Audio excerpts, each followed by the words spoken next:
ya ustedes ven aquí al pastor Abner Meléndez, pero aunque ya pasó el mes de octubre, mes de la apreciación pastoral, nosotros no lo pasamos aquí. Nosotros seguimos hablando y apreciando el trabajo de los pastores y las pastoras. Llegó noviembre, el mes de acción de gracias, y le vamos a dar gracias a Dios por los pastores y por las pastoras. ¿Sabes? Le damos gracias a Dios.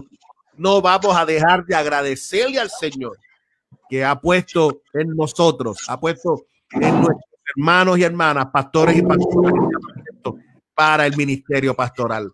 Así que nosotros le damos gracias al Señor porque Dios nos bendice de manera poderosa. Y yo te invito para que ciertamente puedas compartir con otros y con otras lo que Dios está haciendo. Así que pastor y pastora que te conectas con nosotros, candidatos al ministerio que se conectan con nosotros, un abrazo fuerte y que el Señor te bendiga, y esperamos en el Señor que hayas disfrutado ciertamente de un día genial, de un fin de semana especial durante estos días para la gloria de nuestro Señor.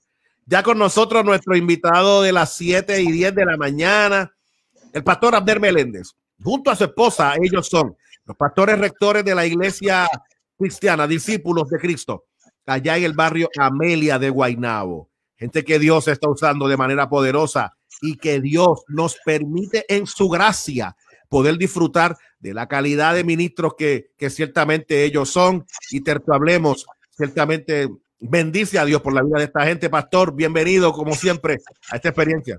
Saludos, Pastor Sammy Day. Qué privilegio poder tener este espacio nuevamente en el programa número 108 de Terto Hablemos.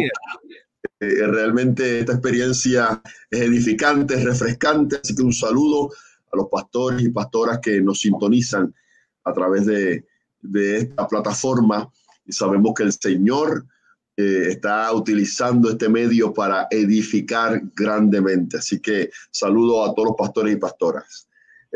Sammy Day, la pasada semana, pastor, comenzamos hablando acerca de trabajar el desafío de cuando el liderato vive experiencias de caída, de experiencias donde somos golpeados por las situaciones o por las elecciones erróneas que hacemos, y cómo superamos eso. Y utilizo un ejemplo que he utilizado otras veces, que es el de la perla, ¿verdad? Y de cómo se forma la perla, y la tesis era, mira, hay que sacar perla de nuestros dolores. Hay que aprender algo positivo de las experiencias negativas, sin querer ser simplista, pero aprender del proceso. Entonces yo quisiera esta mañana, desde esa perspectiva de aprender de los procesos, visitar la vida de Pablo en el libro de los Hechos, y me está curioso que el pastor Candelaria también abordó en su reflexión matutina el libro de los Hechos, así que vengo de la vieja escuela. Que el Señor utilice esto para edificar. Estamos hilvanados en el pensamiento, ¿verdad? Yo quiero utilizar 3 escenarios de Pablo para que veamos un proceso de lo que yo, a mi entender, de las múltiples formas que nos podemos acercar a estos pasajes, podamos ver quizás esa experiencia ministerial en 3 instancias de la vida de él. Y quiero comenzar precisamente con lo que pudiéramos llamarle el relato de llamamiento o de reclutamiento, que es en Hechos capítulo 9, donde Saulo está persiguiendo a la iglesia, se le tumba en la revelación que tiene camino a Damasco, lo tumban de la cabalgadura, cae al suelo, se le muestra a Jesucristo y le habla de que él está dando cosas contra el aguijón, y inmediatamente queda ciego con unas escamas. Y mientras eso sucede, Dios está tratando con Ananías, un siervo de él que está orando, y le dice que vaya a donde está Saulo, en la calle derecha, para que ore por él. Y entonces yo veo aquí algo significativo, porque Saulo, perseguidor, conocemos el trasfondo, ¿verdad? Conocedor de la ley, aprendiendo del proceso, pero tiene que vivir una experiencia de quebrantamiento para entonces, y de que Cristo se le aparezca, para entonces ser reclutado para ser el apóstol de los gentiles. Lo interesante es que cuando veo esta experiencia de Saulo con escamas, orando, y Dios tratando con Ananías, Ananías va donde Saulo, y la primera impresión que tenemos ahí, o es una de las primeras expresiones, mejor dicho, que tenemos de Ananías, es que cuando ve a Saulo con escamas en los ojos y en esa situación de vulnerabilidad, Ananías le dice, hermano Saulo. Y es interesante, porque este hombre que tiene un trasfondo tan negativo de perseguidor, de angustiador de los creyentes, cuando Ananías lo ve, porque el Espíritu le dice a Ananías, le voy a mostrar a Saulo que es necesario padecer por mi nombre. Entonces, en esta experiencia de llamamiento o reclutamiento que se está hilvanando en Hechos 9, desde mi óptica, es liberador cómo Ananías se le acerca a Saulo, que está caído, que está en un proceso de redefinirse, y le dice, hermano, porque hemos aprendido, Pastor Samidei, que en la casa del Señor, en el reino de Dios, lo importante no son los títulos, lo importante no es el pedigrí, sino que ante la cruz todos somos iguales. Y ahí el título de conocedor y de fariseo a Saulo se le acabó. Y Ananías tuvo que ver a Saulo también con otros ojos. Así que una experiencia de aprendizaje. Yo veo ahí algo lindo. Yo veo a Saulo en una experiencia de transformación, pero también veo a Ananías, que es prototipo de la iglesia, en una experiencia de encuentro donde aquel que no tiene posibilidades o no tenía, nunca hubiese sido visto como un candidato, ahora la iglesia tiene que recibirlo como un hermano porque hay un potencial, hay un llamamiento de Dios sobre la vida de él. Entonces, mira esto, en esa experiencia cuando se ora, Ananías ora por él, yo creo que se le dice la palabra que se le caen las escamas a Saulo. Entonces, cuando uno comienza en el ministerio, uno puede comenzar con muchas escamas en los ojos, con mucha ceguera en área, con mucha, quizás con prejuicios, quizás con, de alguna manera, ilusiones erradas. Y hace falta siempre un Ananías, una asistencia divina que nos vaya en esos primeros pasos que vamos dando, nos vaya guiando, porque vamos a estar tropezando en el camino. Entonces yo veo a Ananías como esa iglesia que cuida a esta persona que va a iniciar en el ministerio, y a través de la formación, porque los ministerios se dan en el seno de la iglesia, no se dan como satélites fuera de la iglesia. En ese seno de la iglesia las escamas se van quitando por una experiencia de aprendizaje. Yo me identifico porque esto cuando hace 20 años atrás, Sabina y tú y yo comenzamos, que estábamos en esa experiencia, pero las letras pequeñas del contrato decían, vas a padecer por mi nombre. Mira, hermano, cuando yo te escucho, yo escucho ciertamente un Ananías que está siendo transformado. Sí. Porque estamos hablando de que quien él está diciéndole hermano es el perseguidor y el matador de cristianos. O sea, Saulo no es el angelito de la caridad de la iglesia de la esquina. No. Ni nunca ha venido al guardia, ni nunca ha tirado piedra. Este hombre es el terror de la iglesia. Claro. Así que de momento ahora se encuentra que le están diciendo vete allí y brega con el hombre y recíbelo. Entonces Ananías literalmente está en una crisis intensa, donde Dios le está presentando una pieza del evangelio que se va a mantener. Fíjate que esta pieza del evangelio se va a mantener. Esto que Ananías comienza con Saulo, que es Pablo, se convierte más adelante en una pieza de trabajo intensa para las comunidades de fe. Y se convierte en parte, ciertamente, del pensamiento teológico. Y tú ves, por ejemplo, el apóstol Pablo, cuando más adelante dice que mira, de lo vil, de lo menospreciado. Y tú lo ves hablando sobre la experiencia sobre esta, ¿no? El de modo que si alguno está en Cristo, nueva criatura es. Y cuando tú ves ese discurso teológico, es un curso teológico que comienza en la caída de la cabalgadura y comienza con un hombre llamado Ananías que le está diciendo, el querido hermano, está con las muelas de atrás, pero le está diciendo querido hermano, y está rompiendo con el prototipo de Ananías, que teniéndolo en la mano para posiblemente hacer cualquier otra cosa y matar al matador, él le da vida y le da esperanza al que mata a los cristianos. Me parece que estamos en un paradigma interesante y poderoso. No, eso es revelador lo que estás explicando, pastor, porque muchos de los pastores y pastoras que nos están viendo, oye, quizás nadie creía en nosotros por el trasfondo, por la historia. Apúntame ahí, apúntame. Vinimos a esta experiencia de fe. con un historial tan confuso, y aún quizás dentro de la misma iglesia, porque vamos a plantear que Saulo era un conocedor de la ley, así que conocía del ámbito religioso, pero qué fascinante que en esa experiencia Saulo tiene este encuentro y Ananías sirve como ese mentor primario, ese mentor de inicio que lo va encaminando hacia un nuevo horizonte de vida y de ministerio. Entonces, es interesante porque, pastor, en esa inmediatez de reclutamiento, de Saulo comenzar en sus pininos ministeriales, viene una época de anonimato. Porque después de eso se pone a predicar y la iglesia está confusa y tienen que como que alejarlo un poco y decirle, espérate, aléjate, que la gente no está entendiendo lo que está pasando. Sí. Es importante que nosotros en el ministerio entendamos que cuando Dios nos llama al ministerio, no nos está llamando a las lumbreras, no nos está llamando a la elocuencia, nos está llamando a asumir el llamamiento de Cristo y a ser copartícipes de su misión. Y eso no necesariamente es colocarnos en plataformas que cieguen nuestro entendimiento y nos deslumbren con las luces, el brillo del micrófono. Hay experiencias de anonimato porque necesitamos en ese proceso seguir creciendo, madurando, aprendiendo, conociéndonos a nosotros mismos. Quiero decir esto, que en el ministerio, cuando uno inicia, uno tiene que exponerse al anonimato también, a la experiencia de aprender en secreto y que alguien como Bernabé se te acerque y vayas creciendo paso a paso. Así que hay unos años como de silencio, hay unos años ahí, unos 3 años que lo alejan de la vida pública. Es la escuela de refinamiento. Así que pastor y pastora que nos está viendo, no te asustes porque no te conocen en ciertos foros, en ciertos círculos. Encárgate de que Cristo siga siendo formado en ti y en mí, y que las escamas se estén quitando de nuestros ojos para ser efectivos bajo la guía del Espíritu Santo y el llamamiento que por gracia recibimos. Ahora, le doy para adelante a la película y hay un segundo escenario en Hechos 14, que es en Listra.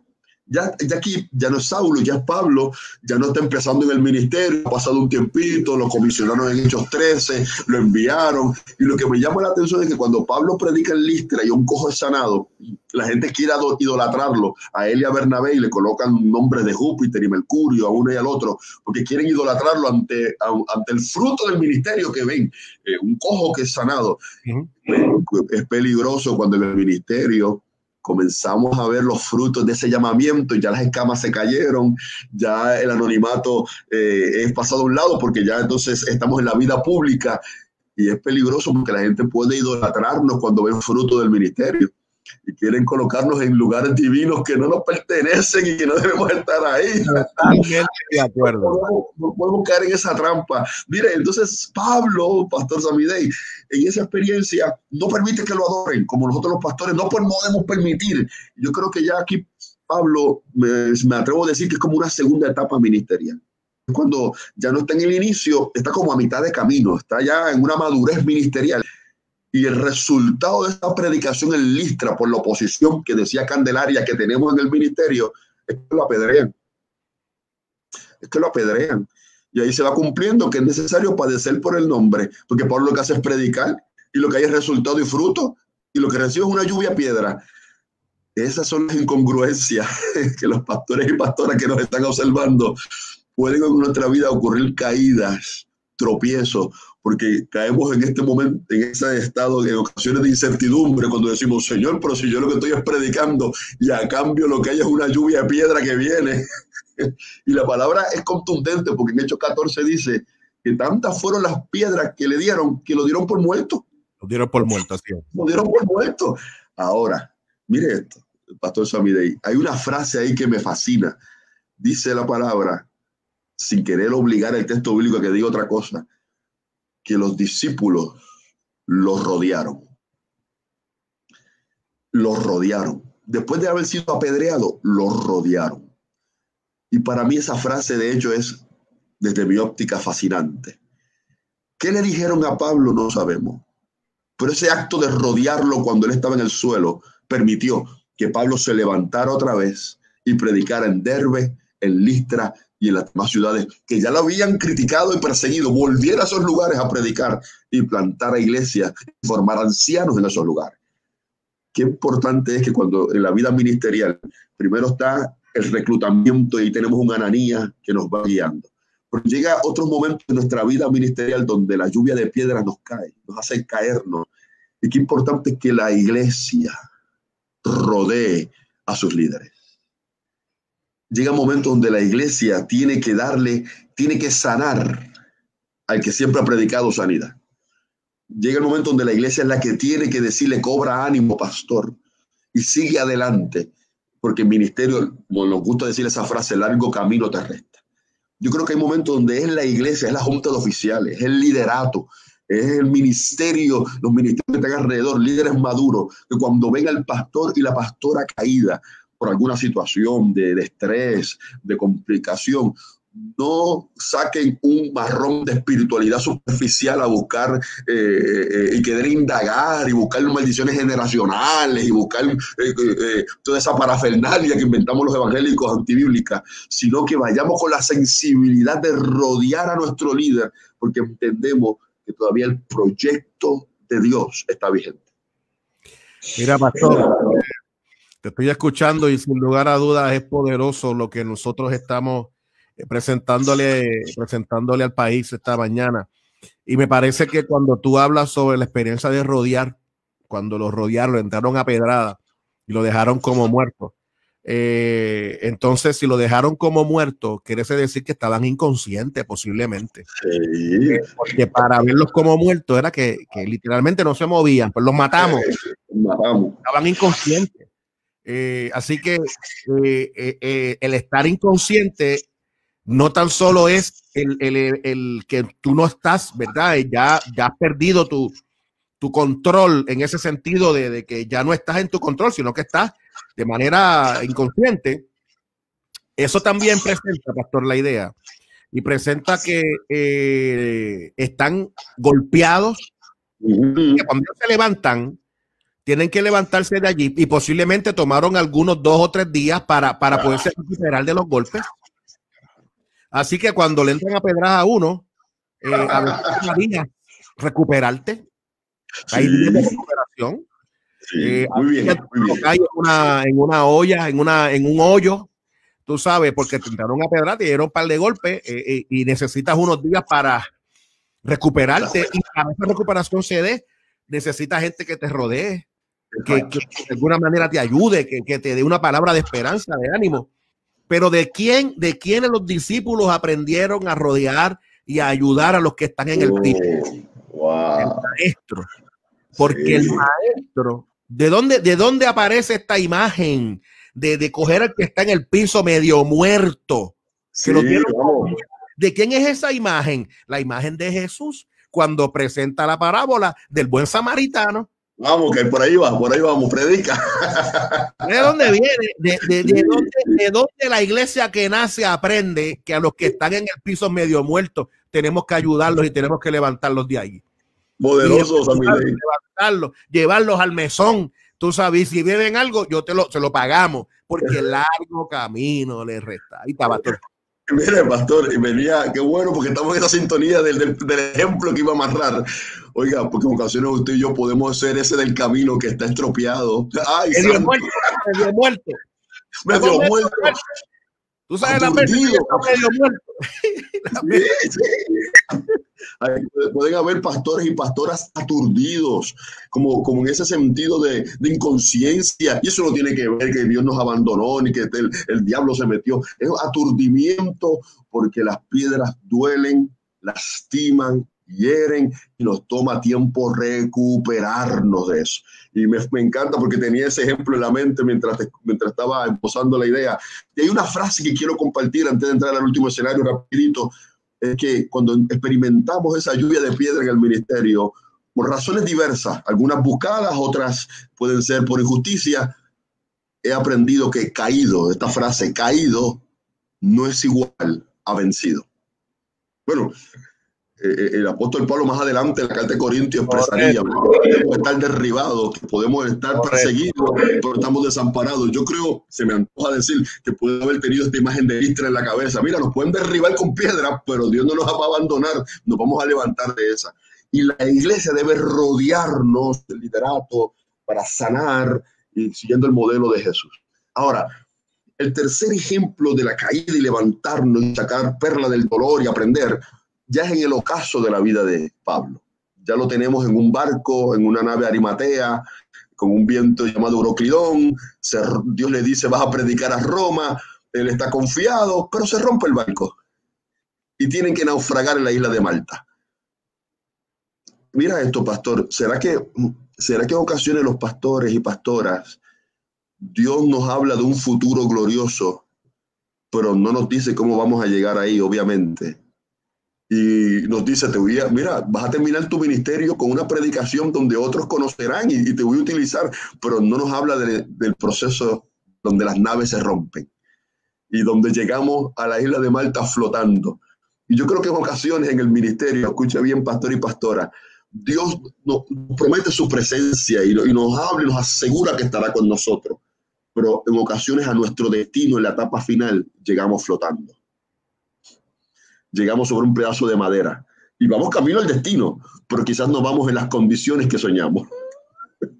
ni siquiera vamos en el vehículo que anhelábamos. Y en el camino las cosas se rompen. Oiga, voy a hilar fino aquí. Por eso es que estoy hablando con gente madura. Es caminar en el ministerio y de repente llegar al destino, pero tenemos un hijo apartado de los caminos del Señor. La nave se rompe. Es llegar al destino, pero quizás por razones que no vienen, que pueden ser explicadas en otro programa con más calma, la puerta del divorcio le llegó a ese pastor y pastora. Y está llegando ahora a su destino, pero en un segundo matrimonio. Es llegar al destino, pero la nave rota, con una casa que se pierde por una mala decisión económica.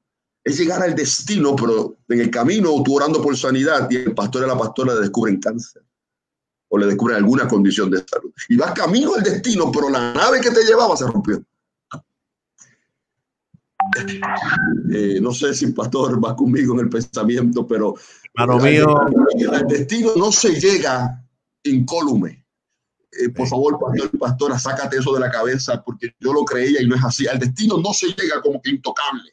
Al destino se llega con las naves hechas a pedazos, porque es por la gracia de Dios. Y mire esto, la isla de Malta, 270 presos llegan allí, y entre ellos está Saulo. Y a veces en el ministerio la nave se rompe y las cosas se complican, porque entonces una serpiente te pica, como ocurrió en la isla de Malta mientras Pablo Berrón buscaba fuego para calentarse.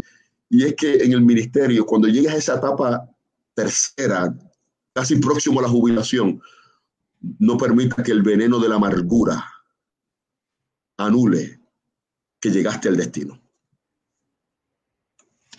Mira, aunque la nave se rompió y aunque quizás no llegaste con el escenario que esperabas, no permitas que una serpiente venenosa de amargura te haga creer que el ministerio no funcionó.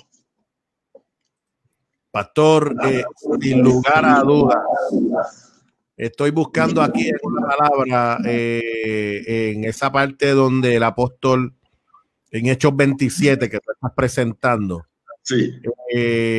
Y me parece que en ese pasaje bíblico, estoy tratando de buscarla por aquí, me parece que en ese pasaje bíblico, cuando habla sobre la experiencia, él dice que cuando habíamos perdido toda esperanza de vida.